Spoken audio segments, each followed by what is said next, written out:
Shalom, everyone. Welcome again to Wednesday night. I've been teaching on, I've been starting a series on, well, the book of Zechariah. And I've found myself as I'm doing this, I come from I'm a teacher by trade. So being a teacher, one follows certain sets of rules. And so as I was beginning to think about this, I got about 4 weeks in and I talked with my wife. I said, Wife, I think I've screwed up. And I think I need to give a lesson that's not directly related to Zechariah, but to help you understand, because what we're going to talk about isn't the popular jargon. It is much, much deeper. In fact, it has more meaning to me than the other. So as we're approaching chapter 5, I want to stop and so we're going to look at Kabbalah as an entity unto itself. It's not what we're going to be sharing, but it's because I just forgot the first rule. Make sure your students have the information they need to understand what you're talking about. So we're going to talk about the Kabbalah. And it wasn't until the 18th century that Rabbi Israel ben Eliezer, who we better know as the Baal Shem Tov, who was the master of the good name, who founded Hasidism, opened the idea that Kabbalah could be taught to the broader public. Now, he was looking at just the Jewish population, but, well, anyway, I pretended to be a Jew, and so I started learning it, or I started to try to understand it. Now, the language itself comes from Rabbi Luria, and it's called from his book called Etz Chaim. So, but again, the stories that we're going to talk about relate back to that, but they're a little bit simpler. I started out when I first began looking at Kabbalah with well, what I call a picture book talking about Kabbalah, which was just a very simple, not so simple, but it was basically pictures and drawings that help you understand the symbols that are in the book. After doing that, I found myself wanting to understand the Zohar. So I bought myself a set, and I've gone through it a couple of times. I can't tell you that I'm perfect at it because I'm so busy doing all kinds of things trying to learn. But the book that came before it was a book called The Bahir, which is a book that's attributed to Rabbi Kahana. And it was a first century book, and it's basically dealing with the idea of the inception of Kabbalah and how Kabbalah is to be learned. Then I got another book, which was called Sefer Yetzirah, which is actually supposedly created by Abraham.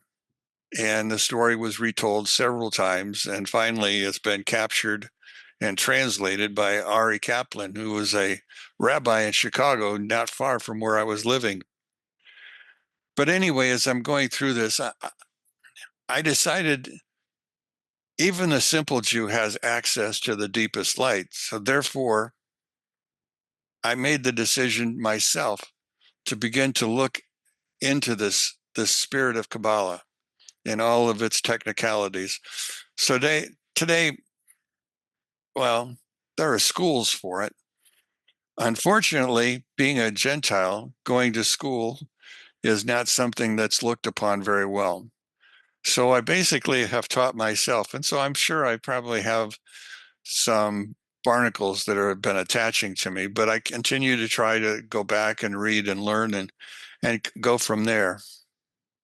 So please understand Kabbalah, well, it originated as an inner esoteric teaching. Its method of teaching is, well, it's passed from a master to his disciple and from a teacher to a pupil. Kabbalah, as a word, simply means to receive. The question is, what do you receive? And the answer is true Kabbalah is receiving inner wisdom. something that comes from the mouth of the teacher to the ear of the student. It's oral. There was no book written in the beginning. Some people say that Adam actually had that, but it goes beyond that. It goes to the point of looking into the deeper understanding. Now, Rabbi Isaac Luria wrote a book called, well, he did not write it. He never wrote. In fact, it was his student who created the work, but it was called Etz Haim. Etz Haim means the tree of life. Now, the title Tree of Life was popularized in the Middle Ages. It was not something that he had clung to, but it was something that was added to it. But this is what he meant by the Tree of Life. Actually, what it is a mystical map. It deals with what they call Sephirot or spheres or vessels. These vessels emanated from a higher place, and each one contains a form of energy. And as you can see, these energies, which are paralleled by other energies, because some of them are across from others, so they have relationships with others. Some are found in the middle and have no relationship directly with anything on the outside, but actually they are. So as you can see, these energies, which are parallel by another energy, provide balance for one another. So there's balance in studying this. This tree is basically a template for how we are to arrange and order our lives. The tree is a visual path on how to get back or return to God. And that's why I study it. You know, one must start at the bottom, at Malkut, which is the kingdom. It's the basics. It's the beginning of all things. Now, there is a shortcut straight up the middle, but you really have to have information that you know, which you gain by studying Torah and learning Torah. But even in learning Torah, you're only learning the surface level on most occasions, because you see there's a language that has to be learned, just like there's a language for almost anything.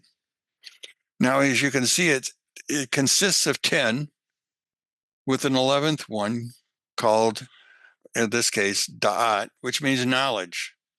Now, if we find knowledge, then we remove keter, which is the unknowable, that which is above. So those are the 10 Sephirot. So anyway, as we go through this, we're looking at what's called divine emanations. That's these 10 spheres. But the spheres are connected to the 22 letters of the Hebrew alphabet. Together, the 22 letters and the 10 Sephirot make 32 levels of understanding. In other words, each of these can be attached to a language, to a word, to a letter, and gives us more information. For example, if we're talking about Keter, we're really talking about God's divine will. It's beyond the intellect. It's like a crown on something. Next is called Chokmah, which is wisdom, which is really a flash of inspiration. Aha, a seed thought, a beginning of something. Next is called Binah, and Binah is about understanding. You develop some sort of structure and some sort of womb of ideas, I guess is another way of putting it. From there, you can go to what's called Hesed, which is loving kindness. And here you're just simply giving or expanding somebody else. One of the greatest rules that you're going to find in Kabbalah is the fact that we are to receive in order that we might give. So there's nothing about keeping everything for yourself. It's about giving away. Beneath that is Gevarah, which is the idea of strength or judgment. It deals with the disciplines that we have to go through, dealing with the idea we're fighting against misinformation or misinterpreting information. Tefret, which is in the middle, deals with what we call balance or harmony. It's the balance between love and hate, between strength and love. Netzach, it's about victory. And it's about drive. It's about persistence. This is where I spend most of my time. This is trying to understand. Now, when we get to the end of this study of Zechariah, we're going to talk about the fact that we're in the cosmic range called Netzach. We're in this place where we're having to persistently drive to get an understanding. Next is splendor, and that comes from Hod. Here, life will become easier because we will work through a lot of the mysteries. It'll be about humility, and it'll be about reception of something.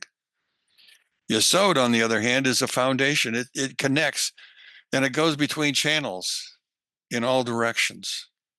And then finally, there's Malkut, which is kingship, which deals with the manifestation of who God is. It deals with the divine presence. It's what we now know we all have, something that is a part of us. You know, today these vessels are arranged in 3 vertical columns, as you can see. The right side, the left side, and the center. Now, they represent a divine blueprint, if you will. And of all, it deals with the existence of the human soul. God is transcendent. In fact, if you really want to know his name, you might call him Ein. But the Hebrew word Ein means no thing, because God is behind existence. There is nowhere God is, but, well, anyway, he is absolute. He's just no thing. No one understands the prominence of who he is. But as you're going through that, you begin to understand that he is incomprehensible. He's the Ein Sof. Now, creation is a flow of energy, and for lack of a better term, it comes from the Ein Sof to create in us each person. But it also is the creation of this world, and that's where Genesis 1 really is. But we see Genesis 1 as simply something that is literal, but it's more than that. So the story begins with the Ein Sof, the incomprehensible one, the one beyond all definitions. So he creates the world. Well, how does he do it? Well, according to the Hebrew, the word is Tzimtzum. God was said to have contracted himself or withdrew himself in order to make room in this world for us.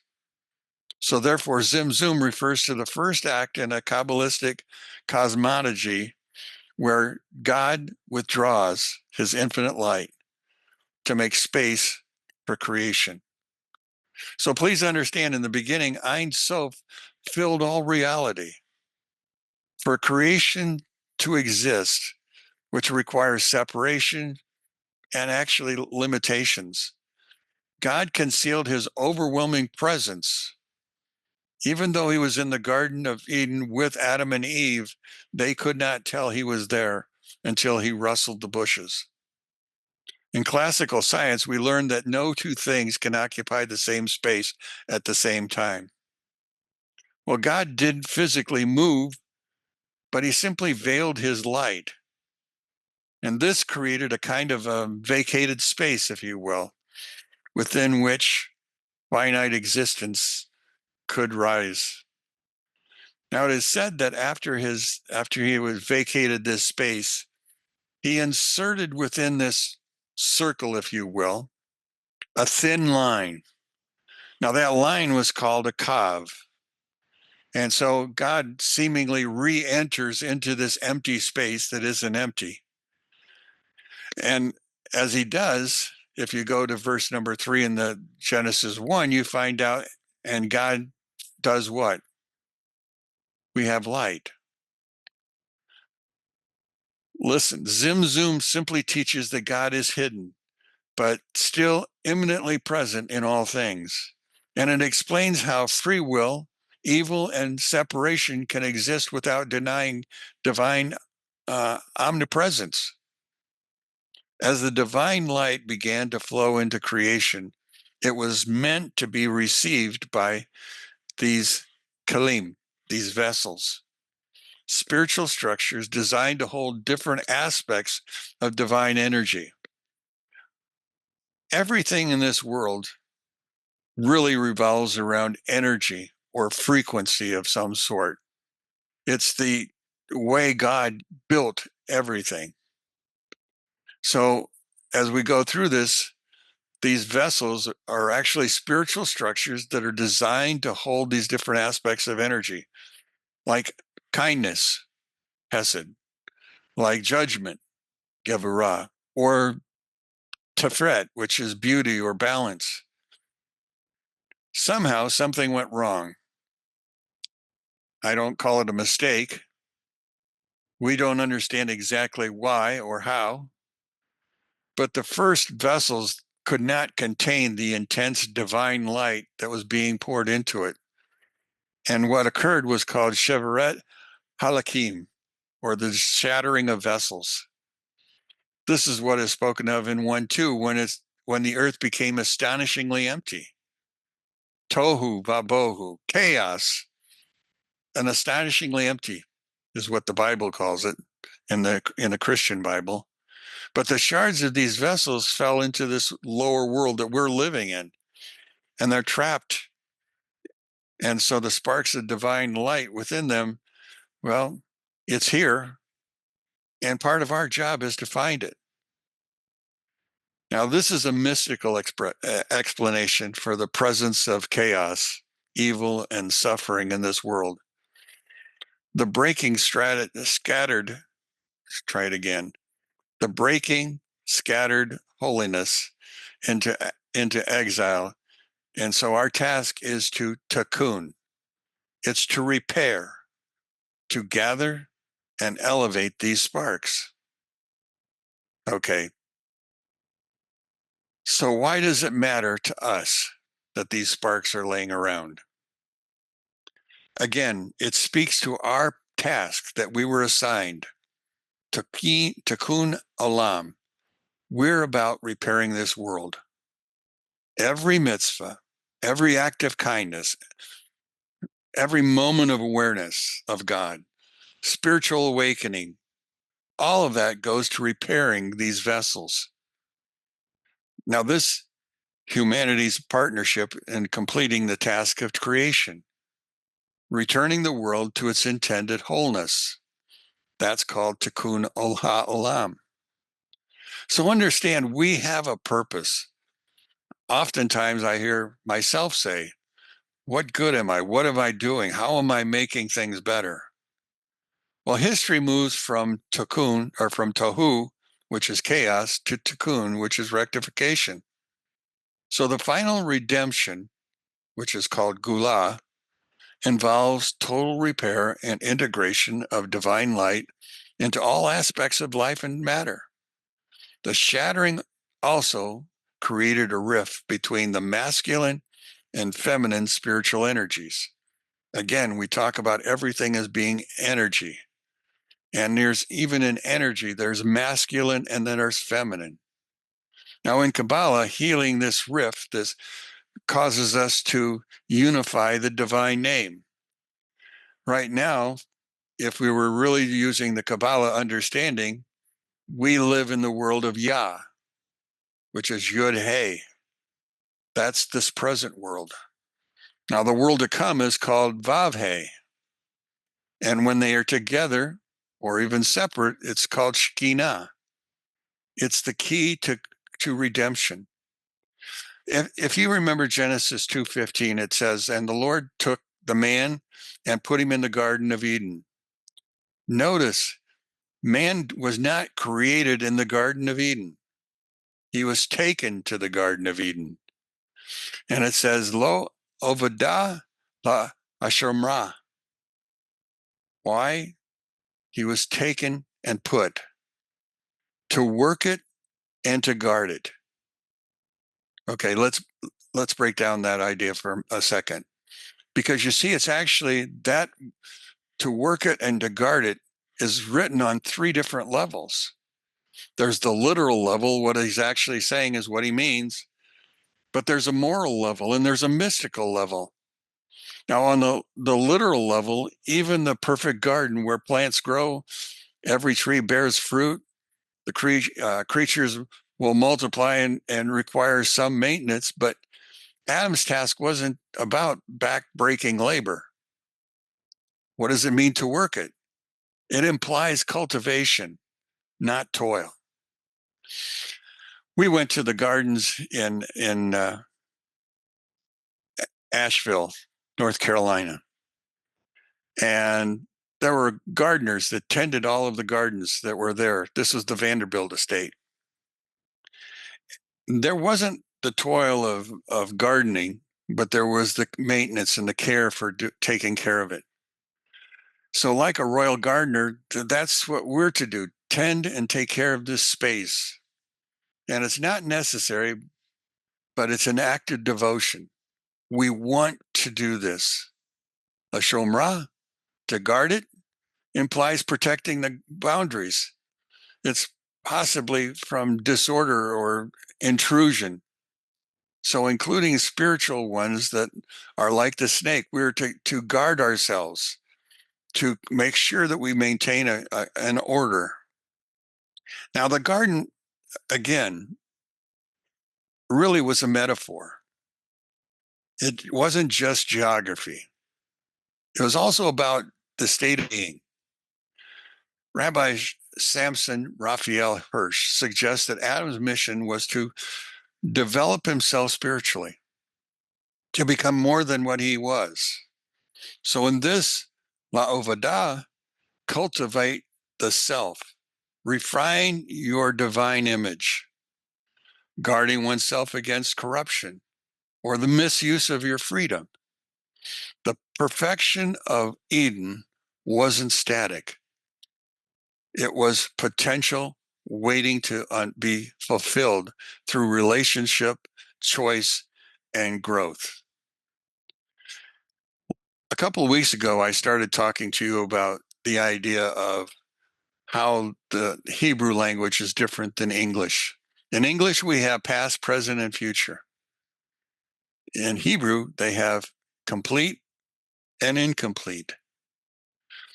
The Bible is incomplete. In other words, we're working towards the end. That's what this is all about. Now, in Kabbalah, Eden is just simply a high spiritual plane. And interesting enough, it's called the Garden of Malkut, our beginning. This is where the Shekinah and Adam were placed. And there they reacted, or they tried to gather the scattered sparks and to bring harmony between the upper worlds and the lower world. Lavodah also means to elevate. So they were there to elevate creation by engaging with it, with its intentions. Shamroma, protect the harmony. It's the Sephirotic structure. Prevent separation or imbalance. Our job is to hold things together. That's an interesting point.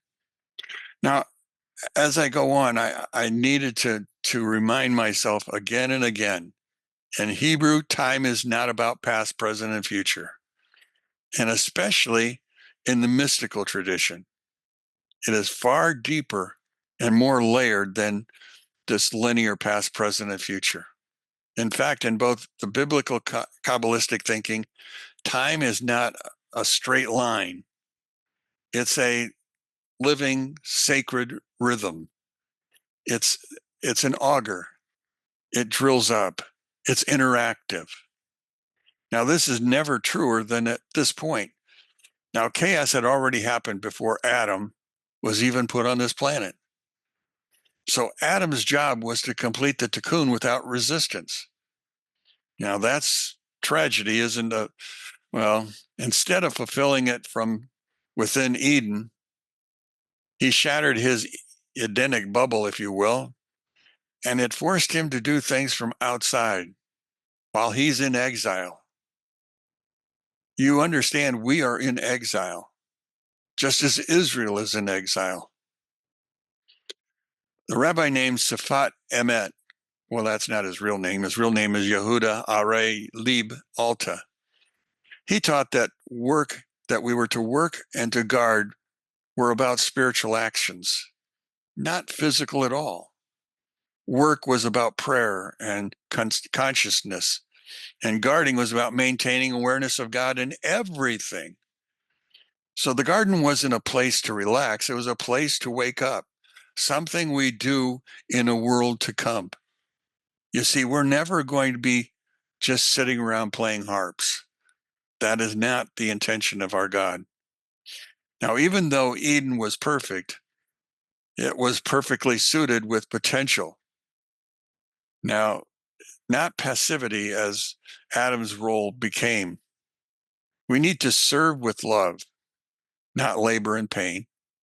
We elevate creation, not exploit it, and consciously keep divine harmony, not mechanically preserve it. So, in short, Adam's task and ours was to be a priest in a temple, not a farmer in the field. Now, the garden story is so deep and so rich, I'm going to have to teach it sometime. You won't believe that Eve never sinned. Now, we could look at how this idea evolves after the exile, or how Eve's creation fits into Adam's original mission. But again, I don't have time to do all that. Now, Shabbat mirrors the original wholeness before the shattering of the kalim, these vessels. Prayers, especially like Kabbalah, Shabbat, or the Shema, are prayers spoken today to help realign these vessels and to elevate the sparks. Marriage and sacred intimacy become microcosms of the cosmic repair that comes from the male and female energies. Just as divine energy caused Shefa to descend, and Shefa is a flow, the human soul is called upon to use that energy to ascend the tree of life. And as we do mitzvahs, kind acts. We pray, we meditate, we study Torah, we live ethically. The soul mirrors the Sephirot and moves from physical desires, which is Malkut, through the basic stages of purification and divine alignment up to what we call that unknowable will, that divine will, that Keter.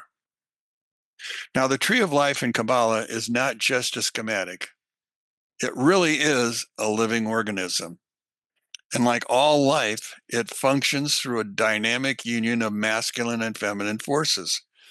Now, these energies are not about gender per se, but about archetypical principles: giving versus receiving, active versus receptive, expansive versus contractive. God, the ultimate masculine, he gives all the time. We really are the ultimate feminine.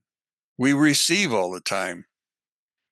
But at the same point in time, besides receiving, there's a call or an obligation upon each of us to receive that we in turn might give to another. Now, these three forms, the three columns themselves, deal with masculine, which is the side of Hesed, feminine, which is the side of Binah and Gevarat. These are typical of people, but they're not total. Now, we look in a way at another tree. I taught about this tree not last week, a couple of weeks ago, and it's called the tree of the menorah. It was not like the menorah that was in Solomon's temple or the one in Ezra's, but it was a heavenly one. The menorah in chapter 4 was about a messianic level. It was about anticipating a time when light flows freely from God, without limitations, without meditation. This is the light you and I are looking for. Now, male and female dynamics in the tree of life are woven into a heart of Jewish mystical thought, and they shine especially clearly in the concepts of Shabbat, marriage, and messianic teaching. Now, I'm going to give you some understanding, and understand that I'm not giving you everything. I'm trying to make it so that it's understandable. And I know after a half an hour, it becomes very difficult to hold on to all these concepts. So if you don't have one, I'm willing to send you a copy of my notes so that you'd have something to fall back on. Shabbat is a feminine crown of creation. There is a telling structure in the concept of the week, 6+1. 6 weekdays correspond to the 6 masculine Sephirot.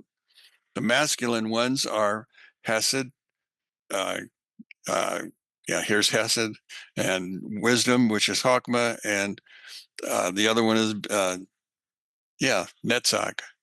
But it also connects with beauty, with foundation or Yesod, and Melkut. Those 6 together make what's called the masculine. But Shabbat corresponds to the feminine, to the Malkut, the idea of receiving. This is the day when we receive our energy if we choose to just relax and enjoy it. Now, all week long, the divine energy flows down from a higher source. On Shabbat, though, the flow culminates in this world. Now, the divine presence that now receives and radiates the blessings of the upper worlds, that Shekinah, that feminine divine, becomes fully united with our masculine counterpart, with our Tefret. Now, on the Sabbath, the Jewish people welcome the Shabbat queen. They welcome her into their homes with songs and light. Now, during that time, the soul gains this extra portion, or this extra soul, which it is a taste of the world to come. Shabbat is a cosmic zivug, a cosmic union of heaven and earth, male and female, giver and receiver. They're all brought together and brought into alignment on that one day. Now, marriage is really about a reflection of the divine union between God and his people. I consider myself one of his people. Male and female as Sephirot archetypes. In Kabbalah, man corresponds to Tefret, to the idea of beauty and heart, balance, an active flow, while the woman corresponds to Malkut, which is receptive, it's grounded. It's really referred to as the Shekinah. Marriage is meant to be more than a legal or emotional union. It's about a cosmic act that reflects the unification of all the Sephirot. Now, as I shared earlier, the husband is to be like, he's to be the giver. He's the one who channels the Shefa from above into his home and into his wife. And his wife is really to be the receiver.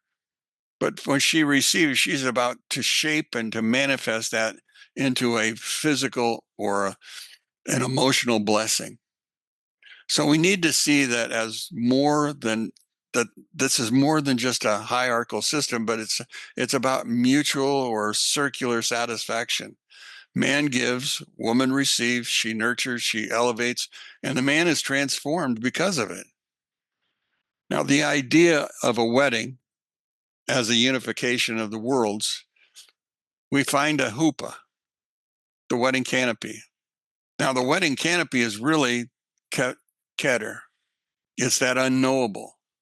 It's the point of divine origin. The bride and the groom unite below it, symbolizing the joining of Tefret and Malkut. The sexual union in marriage is likened to the mystical unification above. So when done in holiness, it becomes an act of cosmic tikkun, an act of repair. This is the significance of Genesis 2:24, where it says, "Therefore shall a man leave his father and mother and cleave to his wife." It is the unification of the male and female separated at creation. Now, the last point is about messianic teachings. Now, we're covering in the book of Zechariah those teachings. Now, most of us understand it is about the coming of the Messiah, but more importantly, it's about redemption and male-female union And it begins with the idea that the Shekhinah has been in exile. In our current world, Malkut, which is Shekinah, you get what I'm saying, is said to, excuse me,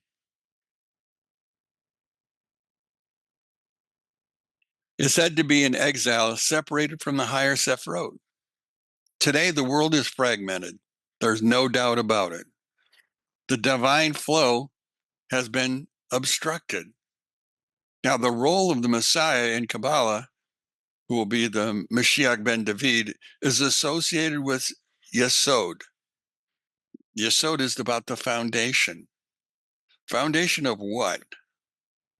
Well, because of the fact of what's going on, the male Sephirah, if you remember, channels down divine light and he passes it to the female. This is not just political redemption. It's about a cosmic marriage of the upper worlds and the lower world. Messianic age is about connecting the worlds. That's what it's there for. So the ultimate goal is for all Sephirot to be harmonized, with Malkut fully receiving and reflecting the light of Tefret, the balance. Now this leads to the building or rebuilding of the temple, a return of prophecy, and a restoration of, well, Edenic wholeness. Kabbalah calls this the Zevug Gadol, the great union. So the rise of the feminine is central to the final tikkun. The Shekhinah is raised from exile. The woman of valor becomes a central redemptive force. And we never think of that proverb as dealing with this idea of the Shekhinah.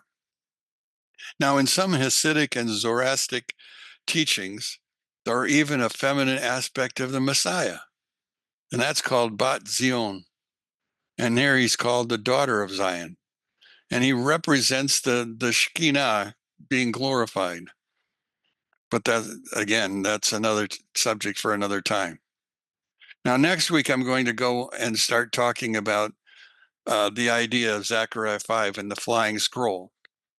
But I'm not going to be looking at it from the point of view of, is God time closer for us to go home? In fact, I want you to go, if you've got your Bible, I want you to open up your Bible to chapter 1 of the book of Zechariah.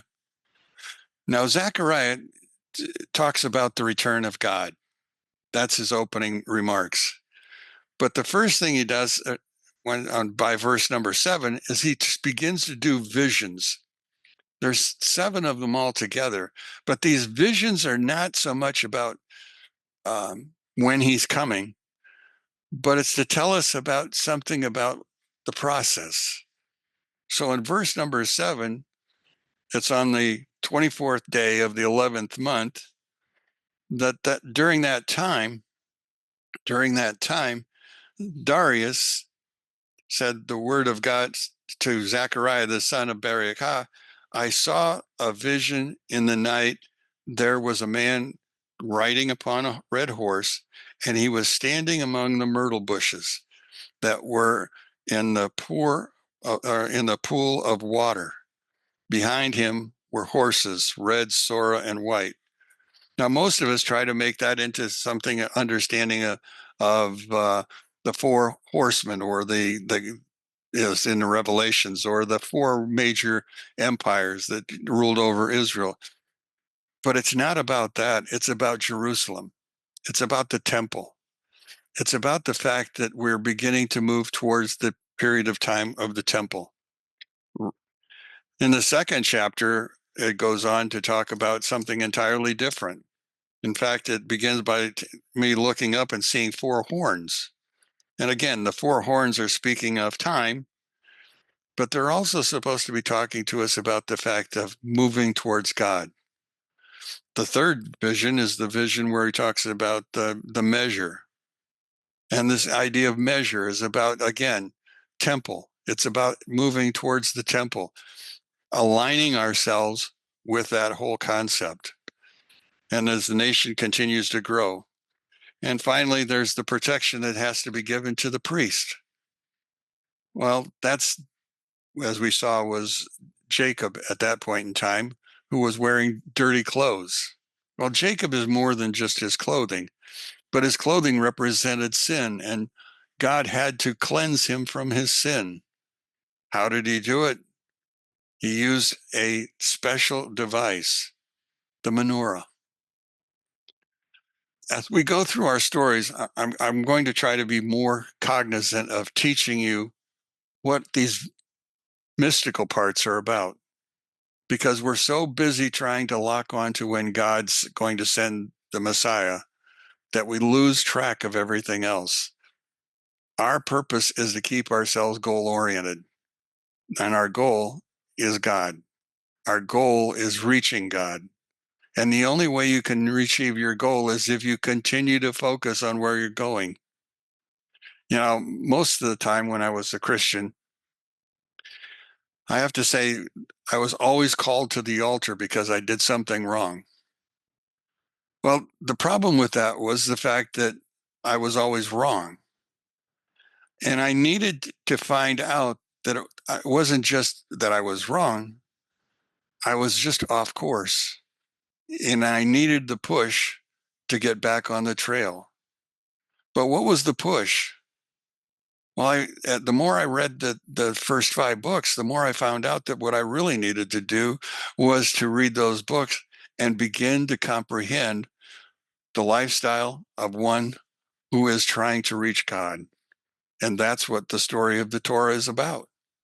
Now, some people have a more important part as a priest, but my understanding has to be, as I've listened to others, is to be me fulfilling the requirements that God has laid before us. So anyway, as we're doing this, I've now gone way too long, but I want to let you know that I stopped to try to give you some information, and I will try to, as a teacher, I will try again overall when we get to the points of dealing with the Sephirot, dealing with the tree of life, to point out where that is in the stories that we're going to be reading and what section we're going to be looking at. Because we're going to look at marriage, we're going to look at the Messiah, we're going to be looking at various points along the way. But all of it is going to take us towards God, because that's where 14 ends, God, right?